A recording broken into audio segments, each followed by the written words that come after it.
Olá, como está o seu espírito? Então, acenda o fogo do espírito que há em você. Efésios 5,14 diz: Por isso que foi dito, desperta, ó tu que dormes, levanta-te dentre os mortos e Cristo resplandecerá sobre ti. Você já se perguntou por que da Bíblia ser o livro da verdade, a palavra de Deus, e ainda assim haver tantas doutrinas diferentes, tantos pensamentos e agir mediante da palavra de Deus de formas diferentes? Claro, num primeiro pensamento, logo responderemos que isso se dá por conta de que o ser humano é um ser único, um ser pessoal, e que por isso há milhares de pensamentos que acabam numa soma gerando tantas divergências. Por outro lado, você também logo trabalha na linha de raciocínio de que certos pensamentos e doutrinas bíblicas não fazem tanta diferença. Será que é esta a resposta? Bom, vamos pensar. 1 mais 1 é igual a 2, ok? Há quem diga que não é bem assim? Então, se a matemática é uma ciência exata, a Bíblia não é uma verdade absoluta? Bom, pare e pense novamente na pergunta.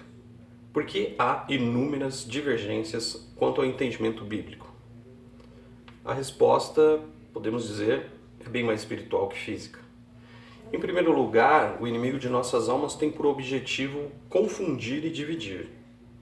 É simples, quanto mais unidos somos, mais fortes em Jesus ficamos. Porém, quanto mais há desunião, ainda que seja só em linha de pensamento, mais fracos somos.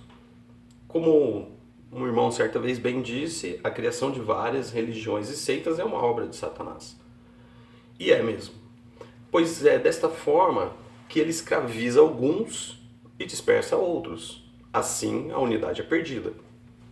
Em segundo, é o agir de Satanás em nossas vidas para que andemos segundo a carne e não segundo o Espírito. Como Paulo bem descreve em Romanos, no capítulo 8, versículo 5, abre aspas, porque os que são segundo a carne inclinam-se para as coisas da carne, mas os que são segundo o Espírito, para as coisas do Espírito, fecha aspas. Infelizmente, muitos se inclinam para a carne. E os que se inclinam para a carne estão dormindo. E o que é dormir? Dormir é não estar atento, é não dar a mínima para as coisas de Deus. E devemos lembrar que esse dormir fica muito claro quando identificamos a nossa idade, nossa estatura em Cristo. Isto não se define pelo tempo em que estamos na fé, na igreja, mas se define pela prática e pelo conhecimento da palavra. E isto vem em alimentar o nosso espírito. E como fazemos isto? Palavra, palavra e palavra. É se edificar todos os dias na palavra de Deus, pois ela é o alimento do espírito. Quanto mais você se alimenta, mais você se inclina para o espírito. É quanto mais você se inclina para o espírito, mais você cresce. Em terceiro, Satanás soma os dois primeiros pontos para que venhamos a ser escravos no Egito. Isso mesmo. Ele nos leva a fazer com que, sutilmente e sem pecado algum, permaneçamos no Egito. Isso nos conduz pela vida que levamos, sempre pensando muito nas coisas do lar, nas prioridades dos filhos, no trabalho, em como ganhar mais dinheiro, em como conquistar um emprego melhor.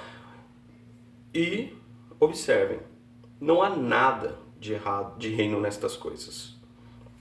E o que elas têm de errado? Absolutamente nada.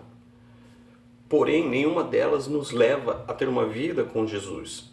Deixamos prioridade, Jesus, nossa salvação, sempre para quando sobrar um tempo. Porém, todas essas prioridades nos fazem não ter tempo. Vejamos, Moisés, quando voltou ao Egito, ele trouxe uma palavra de libertação ao povo. Lembremos que toda a Bíblia é uma tipologia do reino de Deus e de Jesus.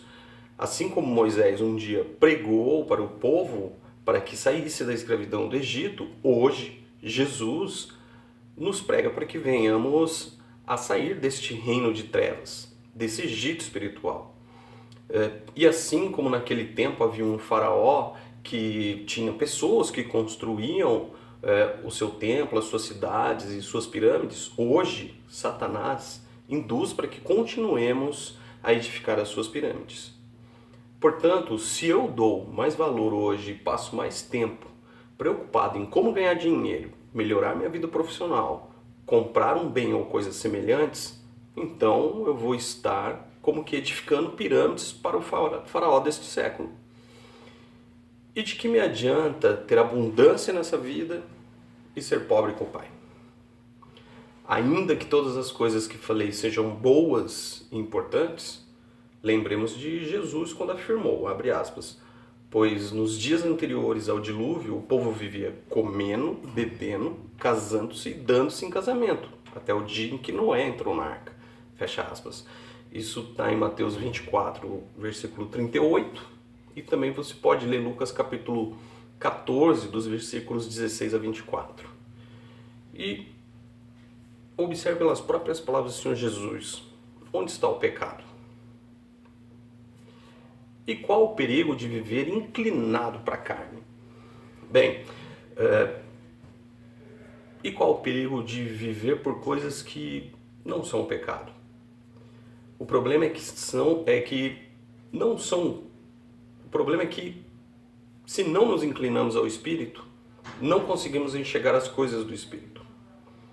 Dessa forma, podemos ser como o próprio Jesus disse.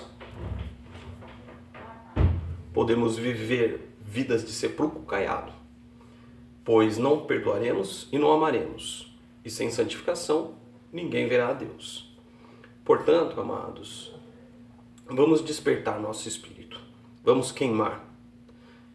Busque em primeiro lugar o reino de Deus e a sua justiça. Edifique-se diariamente na palavra, pois se alguém tem sede, venha a mim e beba. A você, meu muito obrigado, que você queime, que o Espírito Santo te pegue de jeito em seu caminhar. Paz.